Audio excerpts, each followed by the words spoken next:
أعوذ بالله من الشيطان الرجيم. بسم الله الرحمن الرحيم.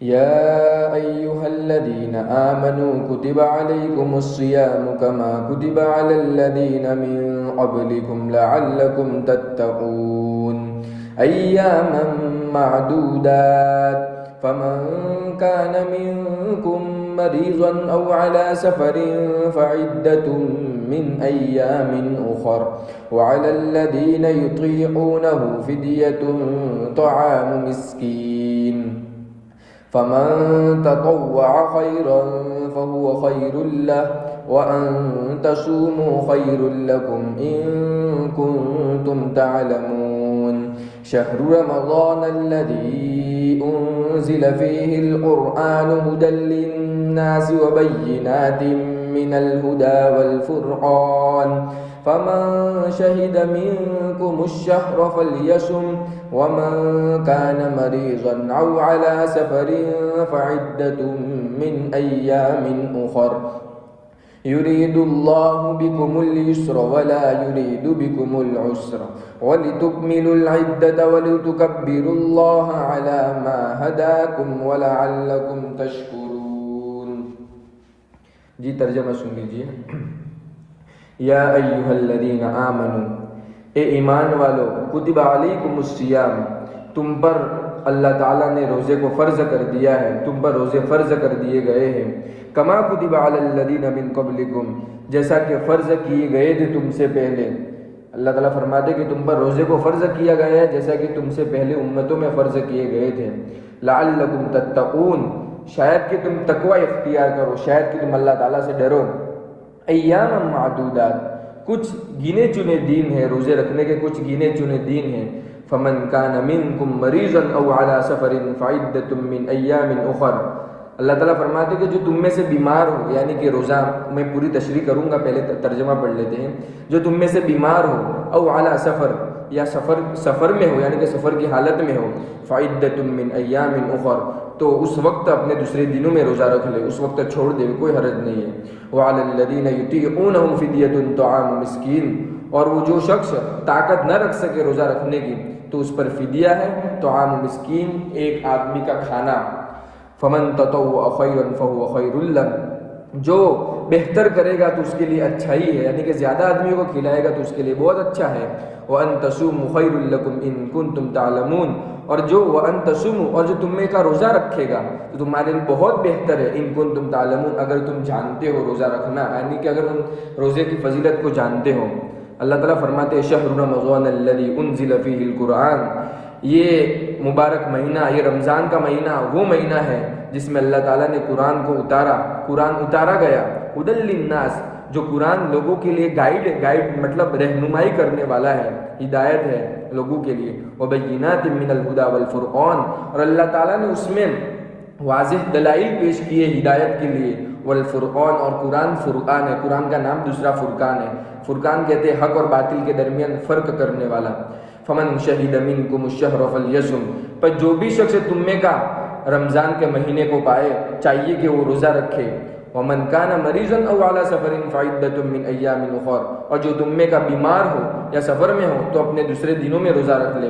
یرید اللہ بکم اليسر ولا یرید بکم العسر، اللہ تعالیٰ تمہارے ساتھ آسانی کو چاہتے ہیں، تنگ دستی کو تمہارے ساتھ نہیں چاہتے. وَلِتُكْمِلُوا الْعِدَّةَ وَلِتُكَبِّرُوا اللَّهَ، تم اللہ تعالیٰ کے دینوں کو مکمل کرو، یعنی کہ رمضان کا مہینہ جو ہے اس کو مکمل کرو روزے کی حالت میں. وَلِتُكَبِّرُوا اللَّهَ، تاکہ تم اللہ تعالیٰ کی بڑائی بیان کرو اس بات پر کہ جو تم کو اللہ تعالیٰ نے ہدایت دی. وَلَعَلَّكُمْ تَشْكُرُونَ، شاید کہ تم اللہ تعالیٰ کا شکر ادا کرو. ان پوری آیت کی تفسیر کچھ یوں ہے کہ ہم آگے کل پڑھ رہے تھے کہ اس میں اللہ تعالیٰ نے بتایا تھا کہ تکلیف آئی، مطلب جب جنگ میں جاؤ تو تکلیف پہنچتی ہے تم کو، اس کے بارے میں بتلایا. یہاں پر بھی اللہ تعالیٰ اس کے رمضان کی مطلب روزے رکھنے کی حالت میں تکلیف ہوتی ہے انسان کو، کیونکہ بھوکا رہنا پڑتا ہے 14-15 گھنٹے، تو اللہ تعالیٰ اس کو بیان کر رہے ہیں، وہی مضمون چل رہا ہے، لیکن اللہ تعالیٰ نے حکم کو بدل دیا. یہاں رمضان روزے کی بات ہو رہی ہے. یہاں اللہ تعالیٰ فرماتے ہیں یا ایھا الذین آمنوا کتب، یہاں اللہ تعالیٰ نے 7 طریقے سے مطلب مومنوں کی ذہن سازی کی ہے کیسے 7 طریقے سے میں آپ کو ہر مطلب آیت کے ماتحت بتلاتا ہوں. پہلے جو بیان کیا ہے یا ایھا الذین آمنوا، اللہ تعالیٰ نے بہت پیارا اسلوب بیان کیا ہے، کہا اے ایمان والو. اگر ہم کوئی ٹیچر کسی اسٹوڈنٹ کو کہے کہ اے بیٹا پانی لے کر آیا، تو وہ لڑکا خوشی خوشی ٹیچر کے لیے پانی لے کر آئے گا. لیکن ٹیچر اگر یوں کہے اے نالائق میرے لیے پانی لے کر آیا، تو بچہ پانی تو لائے گا لیکن نہ خوشی میں لائے گا، خوشی میں نہیں لائے گا. اسی طرح اللہ تعالیٰ نے ہم کو کہا یا ایھا الذین آمنوا، اے ایمان والو. ہم کو اللہ تعالیٰ نے ایمان والا کہا، امانت دار کہا. پھر آگے فرمایا کتب علیکم الصیام. آگے اللہ تعالیٰ نے ہماری ذہن سازی کیسے کی کہ تم پر روزے کو فرض کر دیا گیا ہے. یعنی کہ ایک چیز تم پر فرض کر دی گئی ہے، تم کو یہ کرنا ہی ہے. اس کے مطلب اس کو چھوڑے بغیر کوئی چارہ، مطلب اس کو کیے بغیر کوئی چارہ کار ہی نہیں، اس کو کرنا ہی پڑے گا. یعنی کہ اللہ تعالیٰ نے تقدیر میں لکھ دیا ہے کہ تو امت محمدیہ پر 1 مہینے کے روزے فرض ہیں، اس کو کرنا ہی ہے. تو اب اس میں تبدیلی نہیں آئے گی. تو دوسری طرح ذہن سازی کی، تو ہمارے ذہن میں آ گیا کہ ہم کو روزے رکھنے کچھ بھی کر کے. پھر آگے اللہ تعالیٰ فرماتے ہیں کما کتب علی الذین من قبلکم لعلکم تتقون. پھر اللہ تعالیٰ نے تیسری طریقے ذہن سازی کی. کیسی کی کہ ہم نے یہ روزے آپ پر ہی فرض نہیں کیے، آپ سے پہلے جو امتیں گزر گئی ہیں ان میں بھی روزے ہوا کرتے تھے. ہاں الگ طریقے سے ان کو روزے ہو، یعنی کہ کچھ الگ طریقے سے روزے ہو، لیکن روزے ان پر بھی تھے. یہ تیسری طریقے سے اللہ تعالیٰ نے ہمارے ذہن سازی کی. چوتھا طریقہ بتلاتا ہوں لعلکم تتقون، شاید کہ تم متقی بن جاؤ، شاید کہ تم اللہ تعالیٰ سے ڈرنے والے بن جاؤ. تو یہاں چوتھی طریقے سے اللہ تعالیٰ نے ہماری ذہن سازی کی. ایک ایمان والا جو ہوتا ہے وہ یہی چاہتا ہے آخری وقت میں کہ میں کیسے اللہ تعالیٰ کا فرما بردار اور اللہ تعالیٰ سے ڈرنے والا سچا پکا مسلمان بن جاؤں. تو مسلمان سچا پکا اللہ تعالیٰ سے ڈرنے والا بننے کے لیے، اللہ تعالیٰ کا تقوی دل میں پیدا کرنے کے لیے روزہ ضروری ہے. تو اللہ تعالیٰ نے چوتھی طریقے سے ہماری ذہن سازی کی. آگے اللہ تعالیٰ فرماتے ہیں ایام معدودات. یہ 5 ہی طریقے سے اللہ تعالیٰ ذہن سازی کرے. کیسے؟ ایام معدودات، کچھ ہی دن ہیں. اللہ تعالیٰ کیا فرماتے ہیں؟ کچھ ہی دن ہیں، بس 12 مہینوں میں سے 1 مہینہ تم کو روزہ رکھنا ہے. بس 12 مہینوں میں سے 1 مہینہ تم کو روزہ رکھنا ہے. 365 دن میں سے 30 یا 29 دن تم کو روزہ رکھنا ہے. بس کچھ دن تم کو روزہ رکھنا ہے. تو اللہ تعالیٰ نے ہم کو چھٹی طریقے سے ہماری ذہن سازی کی. کتنا اللہ تعالیٰ ذہن سازی کرتے بندے کے لیے. آگے اللہ تعالیٰ فرماتے ہیں اب 2 طریقے سے اللہ تعالیٰ بتلاتے ہیں. فمن کان منکم مریض، جب تم میں کا کوئی بیمار ہو، یعنی کہ رمضان کا روزہ اس نے پا لیا، رمضان کا مہینہ پا لیا، لیکن اگر وہ بیمار پڑ گیا، فمن کان منکم مریض ہو، جب تم میں کا کوئی بیمار ہو، او علی سفر فعدہ، یا رمضان کی مہینے میں سفر میں ہو، یعنی کہ بیمار ہو یا سفر میں ہو، فعدۃ من ایام اخر. تو اس وقت اللہ تعالیٰ فرماتے ہیں کہ اگر روزہ رکھنا مشکل ہے، بیمار کی حالت میں ظاہر سی بات ہے روزہ رکھنا مشکل ہے، اور سفر کی حالت میں تھکن ہوتی ہے تو روزہ رکھنا بھی مشکل ہوتا ہے. تو اللہ تعالیٰ فرماتے ہیں کہ اس وقت روزہ چھوڑ دے، کوئی بات نہیں. لیکن جب تو بیمار تیرا سفر مکمل ہو جائے اور رمضان کا مہینہ پورا ہو جائے، تو دوسری مرتبہ جب اس روزے کو دوسرے دنوں میں گن لے، یعنی کہ دوسرے دنوں میں اس روزے کو رکھ لے، قضا کر لے. اللہ تعالیٰ فرماتے ہیں فعدۃ من ایام اخر، دوسرے دنوں میں ان روزوں کو گن لے، شمار کر لے، رکھ لے. وعلی الذین یطیقونہ فدیۃ طعام مسکین. اللہ تعالیٰ نے ہمارے 7 طریقے سے ذہن سازی کی. وعلی الذین یطیقونہ فدیۃ طعام مسکین. اللہ تعالیٰ فرماتے وہ لوگ جو طاقت نہیں رکھ سکتے، روزہ رکھنے کی طاقت نہیں رکھ سکتے، ان کے اندر سکت نہیں ہے، اتنی طاقت نہیں ہے کہ روزہ رکھ سکے، تو اللہ تعالیٰ فرماتے ہیں کہ ایک مسکین کو کھانا کھلا دے. یعنی کہ روزہ نہیں رکھنا تو ایک مسکین کو کھانا کھلا دے 1 دن کا. لیکن آپ یہ سننا کہ یہ حکم جو تھا ایک مسکین کو کھانا کھلا دینا، ہم کو روزہ نہیں رکھنا، ایک مسکین کو کھانا کھلا دیں گے، یہ حکم منسوخ ہو چکا، ختم ہو چکا. کیوں منسوخ ہوا؟ اس کے آگے آنے والی آیت اس حکم کی مطلب اس آیت کی ناسخ بن رہی. یعنی کہ یہ حکم جو ہے کہ اگر ہم روزہ نہیں رکھ سکتے تو ہم ایک مسکین کو، ایک فقیر کو کھانا کھلا دیں گے 1 دن کا، تو ہمارا روزہ ادا ہو جائے گا. لیکن یہ حکم تھا شروع اسلام میں. جب نیا اسلام آیا تو کیونکہ وہ جہالت کا دور تھا، اسلام آیا اور سب گٹا ٹوپ اندھیریوں سے آئے تھے، یعنی کہ ظلم کی تاریکیوں سے آئے تھے، تو ان پر یہ بات مشکل کہ اللہ تعالیٰ نے اس وقت یہ حکم نازل کیا تھا. لیکن موجودہ زمانے میں، ہمارے زمانے میں حکم منسوخ ہو چکا ہے. بعض جگہ بعض لوگوں پر یہ حکم لاگو ہو سکتا ہے. جیسے کہ اگر کوئی بوڑھا شخص ہے جس کے پاس اتنی طاقت نہیں ہے کہ مطلب روزہ رکھ سکے، تو اس کے لیے حکم ہے کہ روزہ نہ رکھے، کوئی بات نہیں. ایک مطلب جب تک اس کو ایسا ہے کہ میں مر جاؤں گا، یعنی کہ مرض وفات میں ہے، تو روزہ نہ رکھ دے، چھوڑ دے، کوئی بات نہیں. لیکن ایک مسکین کا کھانا بعد میں صدقہ کر لے، جب اس کے اہل و عیال یا خود ہی نکال دے. یہ حکم بوڑھوں کے لیے ہے، جوان ہم نہیں کر سکتے، یہ حکم ہمارے لیے منسوخ ہو چکا۔ آگے اللہ تعالیٰ فرماتے ہیں فمن تطوع خیرا فهو خیر اللہ، یہ اس حکم سے ریلیٹڈ ہے۔ فرماتے کہ جو تم میں کا اگر ایک مسکین سے دو تین یا مسکین کو زیادہ کھلانا چاہے تو تمہارے لیے بہتر ہے، لیکن اللہ تعالیٰ کے کیا فرماتے ہیں وَأَن تَصُومُوا خَيْرٌ لَكُمْ إِن كُنتُمْ تَعْلَمُونَ، اگر تم روزہ رکھو گے تو تمہارے لیے بہتر ہے۔ اللہ تعالیٰ نے اس وقت بھی یہی بتلایا تھا اگر تم روزہ رکھو گے تو تمہارے بہتر ہے، اگر تم جانتے ہو اس کی فضیلت کو۔ روزے سے اللہ تعالیٰ سے مطلب اللہ تعالیٰ سے تمہارا قرب پیدا ہوتا ہے، تقویٰ پیدا ہوتا ہے اگر تم جانتے ہو ایسی فضیلتوں کو۔ اب اللہ تعالیٰ ایک اور مرتبہ ذہن سازی کرتے، روزے کی اہمیت بندوں کے دلوں میں ڈالتے۔ کس طرح ڈالتے؟ فرماتے ہیں شہر رمضان الذی انزل فیہ القرآن، اللہ تعالیٰ فرماتے ہیں کہ یہ رمضان کا مہینہ، یہ روزے رکھنے کا جو مہینہ ہے یہ ایسا ویسا مہینہ نہیں ہے، اللہ تعالیٰ نے اس کو بڑی فضیلت دی ہے۔ فرماتے شہر رمضان الذی انزل فیہ القرآن، ہم نے اس مہینے میں، اللہ تعالیٰ فرماتے کہ ہم نے اس مہینے میں قرآن کو اتارا، اس مہینے میں قرآن اتارا گیا، جو مقدس مہینے میں مقدس کتاب، جو دنیا کی سب سے بڑی کتاب اور دنیا کی سب سے مقدس کتاب اللہ تعالیٰ نے اس مہینے میں اتاری، تو ظاہر سی بات ہے اس مہینے کی اہمیت بھی ہو گئی اور اترنے والی کتاب کی بھی اہمیت ہو گئی، تو اس کی وجہ سے مسلمانوں کے دلوں میں اس مہینے کی محبت پیدا ہو گئی، تو اس کے لیے روزہ رکھنا بھی آسان ہو جاتا ہے، کیونکہ مقدس مہینہ ہے، ہر شخص سے چاہتا ہے کہ اللہ تعالیٰ کا قرب حاصل کرے۔ آگے اللہ تعالیٰ فرماتے ہیں فیہ القرآن ھدی للناس، قرآن کیوں قرآن؟ کہ اللہ تعالیٰ نے وہ لوگوں کے لیے ہدایت ہے، یعنی کہ قرآن اللہ تعالیٰ نے اتارا تاکہ لوگوں اس سے ہدایت یافتہ ہو جائے، لوگوں کے لیے ہدایت کو بنایا قرآن کے ذریعے لوگ ہدایت سیدھے راستے پر آ جاتے ہیں۔ وَبَيِّنَاتٍ مِّنَ الْهُدَىٰ وَالْفُرْقَانِ، اللہ تعالیٰ نے اس قرآن میں واضح دلیلوں کو بیان کیا، ہدایت کے لیے واضح راستے کھولے۔ والفرقان، اور قرآن کا دوسرا نام فرقان بھی ہے، یعنی کہ یہ قرآن حق اور باطل کے درمیان فرق کرنے والا ہے، حق یہ ہے باطل یہ ہے، پانی دودھ کرنے والا، یعنی کہ حق اور باطل کے درمیان یہ قرآن فرق کرنے والا ہے۔ آگے اللہ تعالیٰ فرماتے فمن شہد منکم الشہر فلیصم، میں نے بتلایا نا اوپر وعلی الذین یطیقونہ فدیۃ طعام مسکین، جو شخص طاقت نہ رکھ سکے تو ایک مطلب مسکین کو کھانا کھلا دے، وہ آیت منسوخ ہے کس آیت سے؟ اس آیت سے فمن شہد منکم الشہر فلیصم۔ اب اللہ تعالیٰ فرماتے ہیں اب بعد میں حکم نازل ہوا، اب جو تم میں کا کوئی بھی رمضان کا مہینہ پائے تو اس پر ضروری ہے، فرض ہو گیا کہ وہ روزہ رکھ لے، لیکن میں نے بتلایا کہ بوڑھا شخص اگر مرض الوفات میں ہے، وہ روزہ نہیں رکھ سکتا تو ایک مسکین کو کھانا کھلا دے، تو اس وقت اس کو اللہ تعالیٰ نے حکم دیا ہے۔ لیکن جو شخص، اللہ تعالیٰ فرماتے کہ جو شخص تم میں کا رمضان کا مہینہ پائے چاہیے کہ وہ روزہ رکھے، فلیصم ومن کان مریضا او علی سفر فعدۃ من ایام اخر، اگر وہ رمضان میں بیمار ہے، روزے کی بیمار ہے یعنی کہ رمضان میں یا سفر میں ہے تو اللہ تعالیٰ فرماتے ہیں کہ ان دنوں میں روزہ چھوڑ دے، لیکن جب سفر سے گھر لوٹے تو رمضان کے بعد جتنے روزے چھوٹے ان کی قضا کر لے۔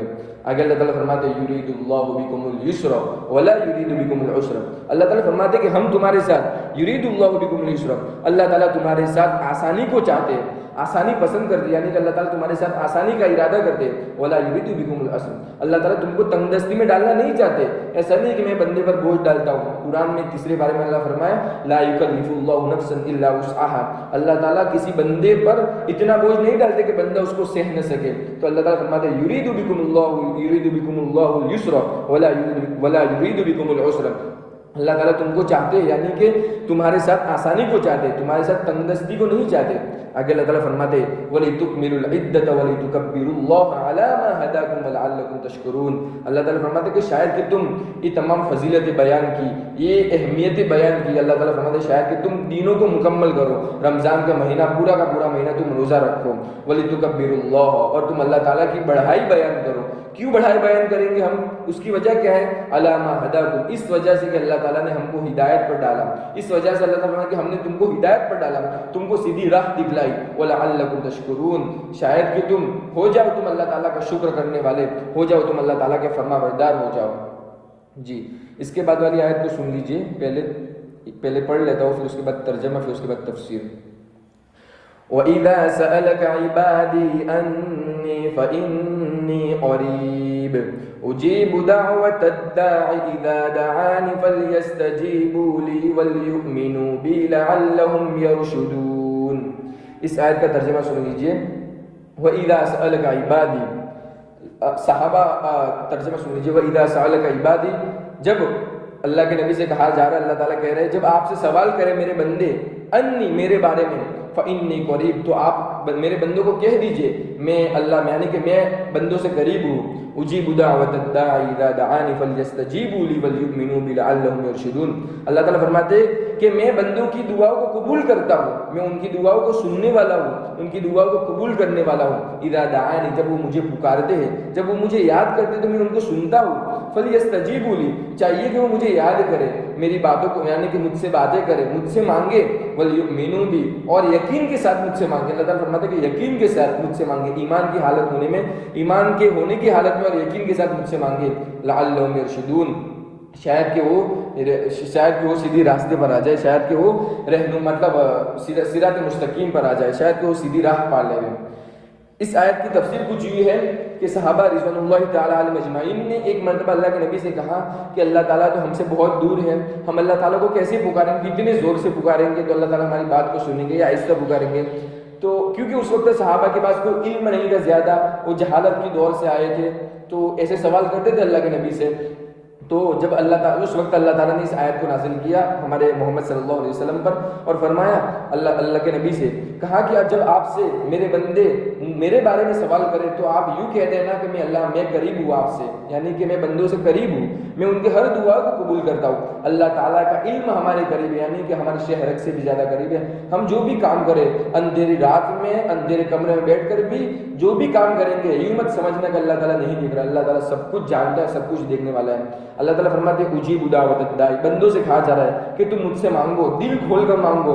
حدیث میں آتا ہے کتنا مانگنے کا کہا اللہ تعالیٰ نے کہ اگر تمہارے جوتے کا تسمہ جو ہوتا ہے، جوتے کا تسمہ بھی ٹوٹ جائے اس کو بھی اللہ تعالیٰ سے مانگو، یعنی کہ ایسا نہیں کہ ہم بڑی چیزیں اللہ سے مانگے، چھوٹی سی چھوٹی چیز کو ہی اللہ سے مانگو۔ اللہ تعالیٰ یوں کہتے کہ مجھ سے مانگو، میں مانگنے والے کو پسند کرتا ہوں، یعنی کہ جو مانگتا ہے اس کو میں اس کو پسند کرتا ہوں، اور جو نہیں مانگتا میں اس سے ناراض ہوتا ہوں۔ اور دنیا کے حکمران کی حالت دیکھو، ہم جس کے پاس مانگتے وہ ہم کو ناپسند کرتا ہے، اور جس کے پاس نہیں مانگتے وہ ہم کو پسند کرتا ہے۔ لیکن اللہ تعالیٰ کا معاملہ بڑا الٹا ہے، اللہ تعالیٰ مانگنے والے کو پسند کرتے ہیں، نہ مانگنے والوں سے ناراض ہوتے ہیں۔ حدیث میں آتا ہے کہ جب رات کا تہائی حصہ ہوتا ہے، یعنی کہ رات کا آخری حصہ ہوتا ہے، تو اللہ تعالیٰ سمائے اولا پر آتے، یعنی کہ پہلے آسمان پر آتے اور آواز لگاتے، کوئی ہے مانگنے والا، کوئی ہے مجھ سے مغفرت طلب کرنے والا۔ حدیث کے الفاظ میں بیان کر رہا ہوں، فرماتے اللہ تعالیٰ کوئی ہے مجھ سے مانگنے والا، کوئی ہے مجھ سے اپنی بخشش کرانے والا، کوئی ہے مجھ سے کہ اپنی ضروریاتوں کو مانگے، میں ان کی ضروریاتوں کو قبول کروں گا۔ تو اللہ تعالیٰ ہماری امداد لگاتے ہیں، لیکن اس وقت امت کا ایک بڑا طبقہ مطلب سویا ہوا ہوتا ہے، اور کچھ ہی اللہ تعالیٰ کے نیکوکار بندے ہوتے ہیں جو اٹھتے ہیں، وضو کرتے ہیں اور ہاتھ اٹھا کے اللہ تعالیٰ سے مانگتے ہیں۔ یہ اللہ تعالیٰ ہم کو بھی ان لوگوں میں سے بنائے، تو ہم کو بھی مانگنا چاہیے۔ مانگنے کے لیے ضروری نہیں کہ ہاتھ اٹھائے خالی۔ دیکھو ایک غلط فہمی ہمارے مطلب معاشرے کی کہ ہم یوں سمجھتے ہیں کہ مانگنے کے لیے مستقلاً ہاتھ پھیلانا ضروری ہے۔ نہیں، آپ جس حالت میں ہو، سفر میں ہو، حضر میں ہو، جہاں بھی ہو، دل میں دعا کرو۔ دعا تو دل کا نام ہے نا، دل میں دعا کرو تو اللہ تعالیٰ ہر بات کو سننے والا ہے۔ اور اللہ تعالیٰ فرماتے ہیں کہ تم جب مانگو تو یقین سے مانگو، ایسا مانگو کہ اللہ تعالیٰ دینے والا ہے اور اللہ تعالیٰ دینے پر قادر ہے۔ لیکن ہم یہ سوچتے ہیں کہ اللہ تعالیٰ ہم کو نہیں دے سکتے۔ بعض چیزیں ہم دیکھو، ایک مثال کے طور پر ہم سمجھاتا ہوں کہ ہم ہر چیز اللہ تعالیٰ سے مانگتے ہیں، لیکن بعض چیزیں ہوتی ہیں تو اللہ تعالیٰ ہم کو دیتے نہیں۔ کیوں نہیں دیتے؟ کہ ایگزامپل کے طور پر سمجھاتا ہوں کہ اگر کسی باپ کا ایک لوتا بیٹا ہو، اگر وہ ایک لوتا بیٹا اگر بیمار ہے، اس کو بخار ہے، اور اتنے میں ایک برف بیچنے والا باہر آیا، گھر کے آس پاس گھوم رہا تھا، اس نے گھنٹی بجائی اس وجہ، اور بیٹے نے کہا ابو سے کہ مجھے برف کھانا ہے، لیکن ابو کی محبت بھی بیٹے کے حق میں بہت تھی اور برف بھی بچے کو پسند تھا۔ تو اب والد صاحب نے کیا کہا بیٹے کو، نوکر کو حکم دیا کہ ہمارے بیٹے کے لیے کلفی لے گیا، لیکن نوکر بھی چالاک ہوتا ہے، اس وقت باپ کا اشارہ بھی چالاکانہ ہوتا ہے، تو نوکر آہستہ جاتا ہے، اتنے میں وہ جو لاری لے کر برف بیچنے والا ہوتا ہے اتنے میں چلا جاتا ہے۔ لیکن اپنے باپ تو چاہتا ہے کہ بندے کی دعا قبول کروں، لیکن اس وقت اس کے لیے یعنی کہ باپ جو چاہتا ہے کہ اس وقت بخار کے ہونے کی حالت میں اس کے لیے برف کھانا، کلفی کھانا اس کے لیے مضر ہے، نقصان دہ ہے۔ اسی طرح اللہ تعالیٰ بھی یہی چاہتے ہیں کہ ہمارے بندوں کی تمام دعا کو قبول کرے، لیکن مسئلہ کیا ہے کہ ہم اللہ تعالیٰ سے ایسی چیزیں مانگتے ہیں، ہم اللہ تعالیٰ سے دعا مانگتے ہیں کہ اللہ تعالیٰ مجھے اتنے پیسے دے دے، اتنا بینک بیلنس دے دے، لیکن اللہ تعالیٰ کہتے ہیں کہ اگر میں اس کو بینک بیلنس دے دوں گا، پیسے دے دوں گا، ایسا نہیں کہ اللہ تعالیٰ دینے پر قادر نہیں، اللہ تعالیٰ دینے پر قادر ہے، لیکن اللہ تعالیٰ یوں چاہتے ہیں کہ میں اس کو دے دوں گا تو میری نافرمانی کرے گا، گناہوں میں ملوث ہو جائے گا، عیاشوں میں ملوث ہو جائے گا اور میری عبادت سے دور ہو جائے گا. اس وجہ سے اللہ تعالیٰ اس کو دیتے نہیں. لیکن دعا ایک عبادت ہے، تو عبادت کی وجہ سے اللہ تعالیٰ اس کو جمع کر دیتے ہیں. کل قیامت کے دن دعا کا بدلہ اللہ تعالیٰ دیں گے. حدیث میں آتا ہے کہ جب دعا کا بدلہ قیامت کے دن میدان حشر میں ملے گا، جب لوگ دیکھیں گے کہ دعا کا بدلہ کیا ہے، تو تمام لوگ یہ چاہت کریں گے کہ کاش کہ میری دنیا میں ایک بھی دعا قبول نہیں ہوتی. یعنی کہ اللہ تعالیٰ اتنا بدلہ دیں گے مطلب آخرت میں، جنت میں اور میدان محشر میں. جی اس کے بعد والی آیت کو سن لیجیے. أحل لكم ليلة الصيام الرفث إلى نسائكم هن لباس لكم وأنتم لباس لهن علم الله أنكم كنتم تختانون أنفسكم فتاب عليكم وعفى عنكم فالآن باشروهن وابتغوا ما كتب الله لكم وَكُلُوا وَاشْرَبُوا حَتَّى يَتَبَيَّنَ لَكُمُ الْخَيْطُ الْأَبْيَضُ مِنَ الْخَيْطِ الْأَسْوَدِ مِنَ الْفَجْرِ ثُمَّ أَتِمُّوا الصِّيَامَ إِلَى اللَّيْلِ وَلَا تُبَاشِرُوهُنَّ وَأَنْتُمْ عَاكِفُونَ فِي الْمَسَاجِدِ تِلْكَ حُدُودُ اللَّهِ فَلَا تَقْرَبُوهَا كَذَلِكَ يُبَيِّنُ اللَّهُ آيَاتِهِ لِلنَّاسِ لَعَلَّهُمْ يَتَّقُونَ. ان آیتوں کا ترجمہ سن لیجئے. پہلے یہ حکم کی آیتیں ہیں. حکم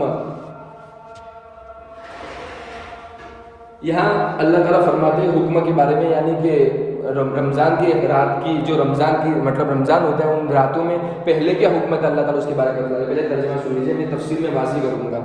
احل لکم، اللہ تعالیٰ فرماتے ہیں کہ احل لکم لیلۃ الصیام الرفث الی نسائکم، ہم نے حلال کیا ہے تمہارے لیے رمضان کی راتوں میں مجامعت کرنا، صحبت کرنا، الی نسائکم اپنی عورتوں سے.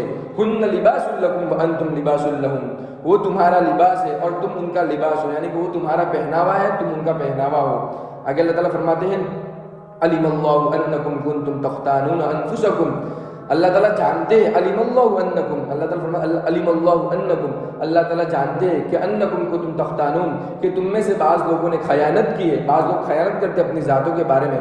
فتاب علیکم، اللہ تعالیٰ فرماتے کہ اللہ تعالیٰ توبہ کو سننے والے، قبول کرنے والے ہیں، اللہ تعالیٰ متوجہ ہونے والے ہیں تمہاری توبہ کی طرف، قبول کرنے والے ہیں. وعفا عنکم، اور اللہ تعالیٰ تمہارے گناہوں کو درگزر کرتے ہیں، تمہیں معاف کرتے ہیں. فالآن باشروہن وابتغوا ما کتب اللہ لکم، اللہ تعالیٰ فرماتے ہیں کہ جب اب آئیے، اب مباشرت کیجیے، مجامعت کیجیے اپنی عورتوں کے ساتھ، ابتغوا، اور تلاش کیجیے جو اللہ تعالیٰ نے تمہارے لیے لکھ دیا ہے، یعنی کہ اولاد جو تمہارے لکھ دیے اس کو تلاش کیجیے. وَكُلُوا وَاشْرَبُوا، اللہ تعالیٰ فرماتے ہیں کھائیے، وَاشْرَبُوا، پیئیے، حَتَّى يَتَبَيَّنَ لَكُمُ الْخَيْطُ الْأَبْيَضُ مِنَ الْخَيْطِ الْأَسْوَدِ مِنَ الْفَجْرِ، یہاں تک کہ تمہارے لیے ظاہر ہو جائے ایک کالا، ایک سفید دھاگا کالے دھاگے میں سے فجر کے وقت. یعنی کہ اللہ تعالیٰ یوں فرماتے ہیں فجر ہونے سے، یعنی کہ جب صبح ہونے لگے تب تک کھاتے رہیے، یہ سحر کا وقت بتلا رہے اللہ تعالیٰ. ثم اتموا الصیام الی اللیل، پھر اللہ تعالیٰ فرماتے ہیں کہ تم اپنے روزوں کو مکمل کرو رات تک. ولا تباشروہن، تب تک تم اپنے بیویوں سے قریب نہ جاؤ، روزے ہونے کی حالت میں بیویوں سے قریب مت جاؤ، مجامعت مت کرو. وانتم عاکفون فی المساجد، اور جب تم اعتکاف میں ہو مسجدوں میں تو مجامعت کیا، وہ بھی جانا قریب ہے، بالکل وہ بات ہے. آگے اللہ تعالیٰ فرماتے ہیں تلک حدود اللہ فلا تقربوها، یہ اللہ تعالیٰ کی حدود ہے. تلک حدود اللہ، اللہ تعالیٰ فرماتے ہیں کہ یہ اللہ تعالیٰ کی حدود ہے. فلا تقربوها، تم اس سے قریب مت جاؤ. كذلك يبين الله للناس، اللہ تعالیٰ فرماتے ہیں كذلك يبين الله آياته للناس لعلهم يتقون، یہ اللہ تعالیٰ نے تمہارے لیے واضح کر دیا اپنی نشانیوں کو لوگوں کے لیے، شاید کہ وہ شکریہ ادا کرے. اس آیت کی تفسیر کچھ یہ ہے کہ رمضان روزے کی حالت میں، یعنی کہ رمضان کا جو مہینہ تھا روزے کی حالت میں اللہ تعالیٰ اس وقت، یعنی کہ جب روزہ تھا اس وقت رات ہوتی تھی، تو اس وقت یہ حکم تھا صحابہ کے زمانے میں. حکم یہ تھا کہ جب رات کا وقت ہوتا تھا تو تو اگر کوئی تراویح کے بعد یا رات کے وقت روزہ کھولنے کے بعد اگر کوئی سو گیا تو اس کا روزہ وہاں سے سٹارٹ ہو جاتا تھا، یعنی کہ اس کا روزہ وہی سے گنا جاتا تھا۔ ایسا نہیں کہ اٹھنے کے بعد پھر سحر کے وقت کھائے پیے، نہیں، اس وقت سے اس کا روزہ شمار ہو جاتا تھا۔ تو بعض صحابہ تھکے ہوئے ہوتے تھے، کام کرتے تھے، مزدور تھے، تو سو جاتے تھے فوراً، مطلب ان کی آنکھ لگ جاتی تھی تو ان کا روزہ شروع ہو جاتا تھا۔ پھر اٹھتے تھے تو اپنی عورتوں سے وہ مجامعات کرتے تھے، صحبت کرتے تھے، تو جس کی وجہ سے مطلب اللہ تعالیٰ کا یہ حکم تھا تو ٹوٹ رہا تھا۔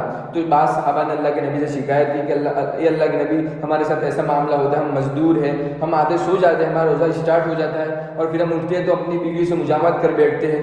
تو پھر اللہ تعالیٰ نے حکم کو چینج کر دیا۔ اللہ تعالیٰ فرماتے ہیں اب تمہارے لیے مطلب رمضان کی راتوں میں تمہارے لیے اپنی بیویوں سے ملنا، ان سے مجامعت کرنا، صحبت کرنا، وہ تمام چیزیں تمہارے لیے جائز ہے رمضان کی راتوں میں، روزے کی حالت میں نہیں۔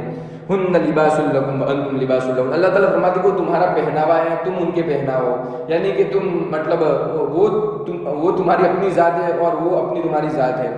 میں تھوڑا بہت ترجمہ کر رہا ہوں، سمجھ سکتے ہو۔ آگے اللہ تعالیٰ فرماتے ہیں علم اللہ انکم کنتم تختانون انفسکم، کیونکہ جو صحابہ تھے انہوں نے خیانت کی تھی، یعنی کہ اس وقت جو حکم تھا اس میں خیانت مطلب کہ وہ ان سے نہیں ہوتا تھا، یعنی کہ وہ تھکے تھے، مزدور تھے، جس کی وجہ سے وہ اپنی بیوی سے مجامعت کر بیٹھتے تھے۔ تو اللہ کے نبی کو بتلایا، میں نے پورا بتلایا کہ اللہ کے نبی بتلایا، پھر اللہ تعالیٰ نے پورے حکم کو چینج کر دیا۔ اب اللہ تعالیٰ فرماتے ہیں فالآن باشرون، اب اللہ تعالیٰ فرماتے ہیں کہ تم اپنی بیویوں کے پاس آؤ، یعنی کہ مطلب اب رات میں، رمضان کی راتوں میں تم جمع کر سکتے ہو، مجامعت صحبت کر سکتے ہو۔ وابتغوا، لیکن صحبت کی وجہ سے کرنا مطلب لذت لینے کے لیے نہیں۔ اللہ تعالیٰ فرماتے ہیں وابتغوا، تم تلاش کرو ما کتب اللہ لکم، جو اللہ تعالیٰ نے تمہارے مقدر میں لکھا ہے، یعنی کہ بچے کو تلاش کرو، یعنی کہ اس سے بچہ چاہو۔ آگے اللہ تعالیٰ فرماتے ہیں وکلوا، کھاؤ، واشربوا، پیو، حتی یتبین لکم الخیط الابیض، مطلب کیوں روزہ کب تک مطلب کھانا پینا ہے تم کو، جب تک صبح نہ ہو جائے، یعنی کہ صبح دکھنے لگے تھوڑی تھوڑی، تب تک تم کو کھانا ہے، پھر وہاں سے تمہارا روزہ اسٹارٹ ہو جائے گا۔ اللہ تعالیٰ فرماتے ہیں اگر تم اعتکاف میں ہو تو اعتکاف میں ہونے کی حالت میں تم اپنی بیوی کو ٹچ بھی نہیں کر سکتے رات میں، تو اگر ٹچ کیا تو تمہارا پورا اعتکاف ٹوٹ جائے گا۔ تو ظاہر سی بات ہے پھر مجامعت تو بہت دور کی بات ہے، یہ اللہ تعالیٰ کے حدود ہے۔ اللہ تعالیٰ فرماتے ہیں تلک حدود اللہ، یہ اللہ تعالیٰ کی حدود ہے، تم اس سے قریب مت ہو۔ اللہ تعالیٰ نے اپنی نشانیوں کو مسلمانوں کے لیے، ایمان والوں کے لیے کھول کر بیان کیا ہے تاکہ وہ اللہ تعالیٰ سے ڈرے۔ دیکھو اسلام ایک ایسا مذہب ہے کہ حق بات بولنے میں کبھی گھبراتا نہیں، کبھی ڈرتا نہیں، یعنی کہ چھوٹی سے چھوٹی بات بھی سکھلاتا ہے، یعنی کہ چاہے مطلب جیسی بھی بات ہو اللہ تعالیٰ سکھلاتے، شرماتے نہیں ہے۔ کیسی ایسا مسئلہ کوئی مذہب بھی نہیں بتلایا گا، لیکن اللہ تعالیٰ نے ہم کو پیشاب کرنے کا طریقہ، نبی نے، شریعت نے پیشاب کرنے کا طریقہ، کھانے کا، پینے کا تمام طریقہ اللہ تعالیٰ نے ہم کو بتلایا ہے۔ لاسٹ آیت کو سن لیجئے، آخری آیت ہے وَلَا تَأْكُلُوا أَمْوَالَكُمْ بَيْنَكُمْ بِالْبَاطِلِ وَتُدْلُوا بِهَا إِلَى الْحُكَّامِ لِتَأْكُلُوا فَرِيقًا مِّنْ أَمْوَالِ النَّاسِ بِالْإِثْمِ وَأَنْتُمْ تَعْلَمُونَ۔ صدق اللہ العظیم۔ اللہ تعالیٰ یہاں فرماتے ہیں حکم کو بتلا رہے ہیں وَلَا تَأْكُلُوا أَمْوَالَكُمْ، تم مت کھاؤ تمہارے مالوں میں سے، بینکم یعنی کہ تم مت کھاؤ لوگوں کے مالوں میں سے آپس کے درمیان باطل طریقے سے، وَتُدْلُوا بِهَا إِلَى الْحُكَّامِ، پھر تم اس کو حکام کی طرف لٹکا دیتے ہو، یعنی کہ حکام کی طرف کر دیتے ہو۔ اگر اللہ تعالیٰ فرماتے ہیں لِتَأْكُلُوا فَرِيقًا مِّنْ أَمْوَالِ النَّاسِ، تاکہ تم میں سے ایک فریق لوگوں کے مالوں میں زیادتی کرتا ہے، بالإثم یعنی کہ ان پر جبراً ان سے مال لے لیتا ہے، وَأَنْتُمْ تَعْلَمُونَ اور تم جانتے ہو۔ اس آیت کا مطلب یہ ہے کہ جو لوگ چوری، ڈکیتی اور مال ہڑپ کرتے ہیں، اپنے بہنوں کے مطلب وراثت کو ہڑپ کر جاتے ہیں، پھر لوگوں کے درمیان اپنی مطلب ان سے مالوں کو لے لیتے ہیں، ان کی جائیداد کو ہڑپ کر جاتے ہیں، پھر اللہ تعالیٰ فرماتے ہیں کہ وَتُدْلُوا بِهَا إِلَى الْحُكَّامِ، پھر جو شخص حکام کو اور جو جج ہوتا ہے وکیل کو رشوت دے کر کسی زمین پر قبضہ کر لیا اور اس کے غلط وہ کاغذات بنا لیے، پھر اس پر اپنے نام کروا دیے، تو اللہ تعالیٰ فرماتے ہیں کہ یہ بڑا گناہ ہے، اور تم یہ چاہتے ہو کہ تم بندوں میں ظلم کرو، لوگوں میں ان کے مار پیٹ کر ان میں ظلم کرتے ہو گناہوں کے ذریعے۔ اللہ تعالیٰ فرماتے ہیں کہ یہ بڑا گناہ ہے، وَأَنْتُمْ تَعْلَمُونَ، اور تم جانتے ہو کہ یہ گناہ ہے پھر بھی تم یہ کام کرتے ہو۔ تو اللہ تعالیٰ نے اس حکم کو یہاں بتلایا کہ جو چوری، ڈکیتی، پھر جو جوا کھیلتے اور سٹا، جتنی بھی چیزیں یہ اس آیت میں تمام چیزیں داخل ہو گئی۔ وآخر دعوانا ان الحمد للہ رب العالمین۔